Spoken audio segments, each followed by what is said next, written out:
శ్రీమాత్రే నమః. ప్రేక్షకులకి ఆ లలితాంబిక అమ్మవారి యొక్క అనుగ్రహం పరిపూర్ణంగా కలగాలని మనస్ఫూర్తిగా కోరుకుంటూ మనం ఈరోజు మార్చి ఫలితాలు ద్వాదశ రాశుల వారికి ఏ విధంగా ఉంది, ఏ విషయాల్లో జాగ్రత్త వహించాలి, ఏ విషయంలో కలసి రానుంది, ఏ పరిహార మార్గం చేసుకోవాలి అనేటువంటిది తెలుసుకుంటూ, అదేవిధంగా ఆఖరిలో అసలు జాతక చక్రమే లేని వారు ఏ పని అవ్వాలంటే ఏ దేవతారాధన చేసుకోవాలనే విషయం కూడా నేను మీకు చెప్తాను. ఆఖరి వరకు వీడియో చూడండి. మీన లగ్నము, మీనరాశి. మీనం వారికి కనుక చూసుకున్నట్లయితే రాశిలోనే సప్తమ స్థానాధిపతి అయినటువంటి బుధుడు, చతుర్థాధిపతి అయిన బుధుడు 7వ తేదీ నుంచి ఉండి ఒక 20 రోజుల పాటు 26వ తేదీ మార్చి వరకు ఉంటాడు. మార్చి 7 నుంచి 26వ తేదీ వరకు. దీనివల్ల ఏమిటి అంటే కొంత బంధువర్గంలో చుట్టాల్లో ఉండేటువంటి వారితో సంబంధాలు కుదుర్చుకోమని వాళ్ళ నుంచి మీకు ఒత్తిడి ఉంటుంది. దీనివల్ల అదేవిధంగా ఏదైనా ఒక పొలము, భూమి కొనుగోలు చేసే విషయంలో కూడా కొంత జాగ్రత్త వహించడము, లేనట్లయితే కొంతమంది స్టూడెంట్స్కి అయితే కొంత ఎడ్యుకేషన్ రిలేటెడ్ సంబంధించినటువంటి అంశాలలో ఆ యొక్క స్ట్రెస్ ఉండడం అనేటువంటి స్టూడెంట్స్కి జరుగుతుంది. ఇక మీకు ఫైనాన్షియల్గా ఎలా ఉండబోతుంది ఏమిటి అని చెప్పి చూసుకున్నట్లయితే ఫైనాన్షియల్గా 50-50గా ఉంది. ఎందుకంటే 2వ స్థానంలో గురువు ఉన్నాడు, కానీ ఈ 2వ స్థానాధిపతి అయినటువంటి కుజుడు మాత్రం కాస్త శని రాహు సంబంధంలో ఉన్నాడు. కాబట్టి గొడవలు వస్తాయి, ధనము వస్తుంది, స్ట్రెస్ ఉంటుంది, డబ్బులు ఇంప్రూవ్మెంట్స్ వస్తూ ఉంటాయి.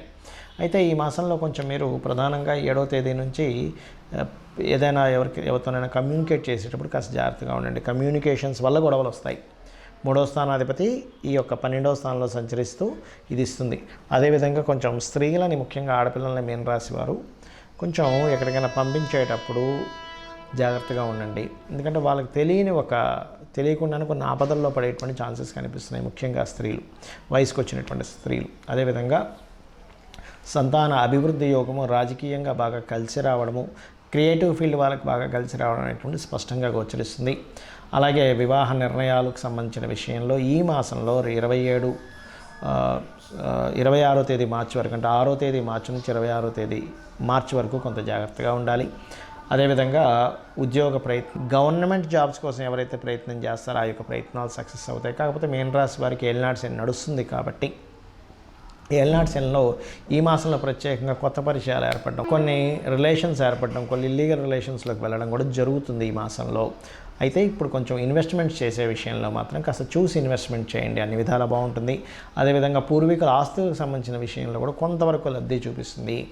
అయితే ఇక్కడ ప్రధానంగా మీరు చేయవలసినటువంటి ముఖ్యమైనటువంటి అంశం ఏమిటి అంటే మీరు ఎక్కువగా దానము, నువ్వులు, కందులు, పెసలు ఎక్కువగా దానంగా ఇస్తూ ఉండండి. బుధవారం కానీ, శనివారం కానీ, మంగళవారం కానీ. అదేవిధంగా 2వ స్థానంలో ఉండేటువంటి గురువు యొక్క అనుగ్రహం పెరగాలంటే జయ గురుదత్త, శ్రీ గురుదత్త అనే నామస్మరణ చేస్తూ ఉండండి. సరైన సమయంలో సరైన నిర్ణయాలు అయితే తీసుకుంటూ ఉంటారు.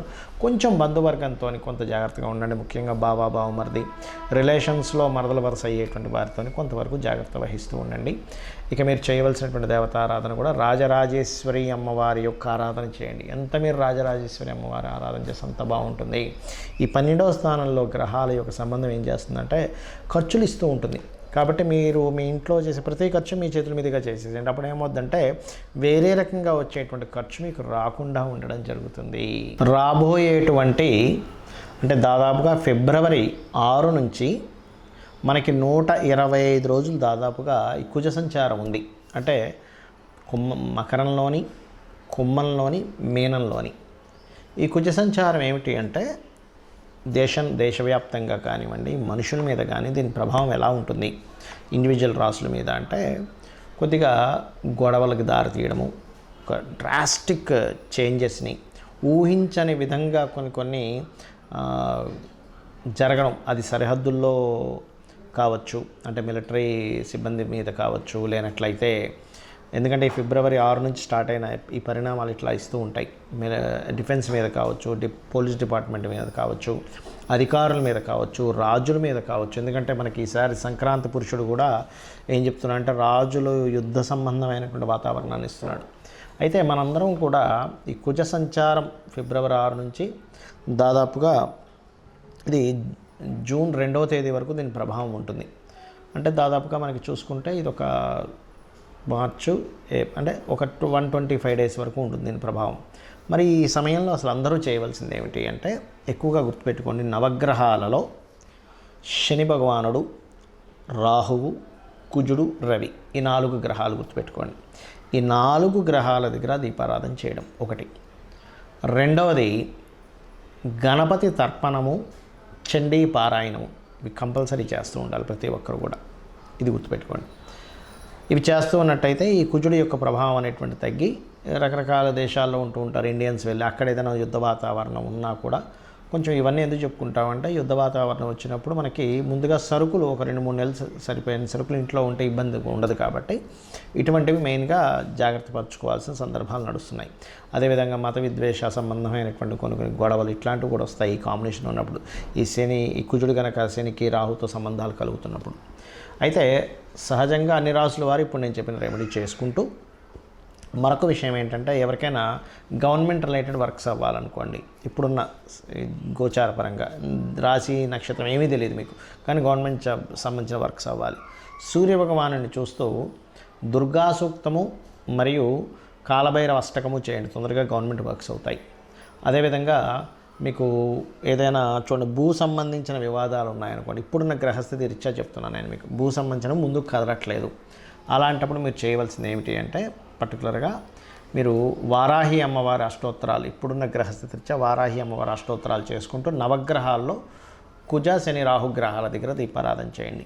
అదేవిధంగా ఫైనాన్షియల్ మ్యాటర్స్ ముందుకు కదలట్లేదండి, నాకు రాశి నక్షత్రం ఏమీ తెలియదు, అప్పుడు ఏం చేయాలి, ఇప్పుడున్న ఈ మంత్ ఉన్నటువంటి గ్రహస్థితి రీత్యా మీరు చేయవలసింది ఏమిటి అంటే పర్టికులర్గా మీరు శని రవి గ్రహాల దగ్గర దీపారాధన చేస్తూ ఓం సంపత్కరీ సమారూఢ సింధుర వ్రజ సేవితాయ నమః అనే మంత్రం చేసుకోండి. లేదా నవవిద్రుమ బింబశ్రీ న్యక్కారి రతన చద, దీనికి ముందు ఓము లాస్ట్లో నమః కలుపుకొని ఓం నవవిద్రుమ బింబశ్రీ న్యక్కారి రతన చదాయ నమః అనేటువంటి నామస్మరణ చేసుకోండి. అలాగే పర్టికులర్గా యూనివర్సల్గా బుధుడు మీనరాశిలో మనకి ఫిబ్రవరి 15 నుంచి 26వ తేదీ వరకు, ఫిబ్రవరి 7 నుంచి మార్చి 7వ తేదీ నుంచి మార్చి 26వ తేదీ వరకు ఉంటాడు. అంటే దాదాపుగా 20 రోజుల పాటు అక్కడ దాని ప్రభావం ఉంటుంది మీనరాశిలో. కాబట్టి ఈ సమయంలో కొంత ఏదైనా అగ్రిమెంట్స్ చేసేటప్పుడు కానీ కొత్త బిజినెస్ స్టార్ట్ చేసేటప్పుడు కానీ కొంత జాగ్రత్తగా ఉండాలి. ఎందుకంటే బుధుడు నీచ స్థానంలో ఉన్నప్పుడు సర్వసాధారణంగా ఏదైనా బిజినెస్ సంబంధించిన ఇవి పెట్టాలంటే కూడా ఇంకా తప్పదు, పెట్టాలంటే కూడా చాలా జాగ్రత్తగా పెట్టవలసి వస్తుంది. ఎందుకంటే బిజినెస్ కారకుడు నీచ స్థానంలో ఉన్నాడు, అందుకని కొత్త బిజినెస్ స్టార్ట్ చేయడానికి కానీ ఇటువంటి వాటికి కొంత జాగ్రత్త వహించాలి. అలాగే మరొకటి ఏంటంటే ఇక్కడ టీచింగ్ రిలేటెడ్, ఆన్లైన్ రిలేటెడ్ సంబంధించిన టీచింగ్స్ ఇట్లాంటి వాటికైతే బాగుంది. సో అందరికీ చూసుకున్నట్లయితే అలాగే వివాహ సంబంధించినవి కుదరాలంటే కూడా ఇప్పుడున్న గ్రహస్థితి రీత్యా కాస్త మీరు లక్ష్మీ గణపతి ఆరాధన చేయడము, రావి చెట్టు చుట్టూ ప్రదక్షిణాలు చేయడము, కామేశబద్ధ మాంగళ్య సూత్ర శోభిత కందరాయ నమః అనే నామస్మరణ చేయడం, ముఖ్యంగా గణపతి ఆలయాలకు ఎక్కువగా వెళ్తున్నట్లయితే ఇప్పుడున్న గ్రహస్థితి రీత్యా తొందరగా మీకు వివాహ సంబంధించిన ముఖ్యంగా మొదటి వారం మార్చి మాసంలో మొదటి వారం ఇది ఎక్కువగా చేయాలి. దాని తర్వాత కాస్త సూర్య భగవానుని చూస్తూ లలిత చదువుకుంటే కూడా మీకు వివాహ సంబంధించిన కుదురుతాయి. ఇది అందరికీ జనరల్గా చెప్తున్నాను. శ్రీమాత్రే నమః.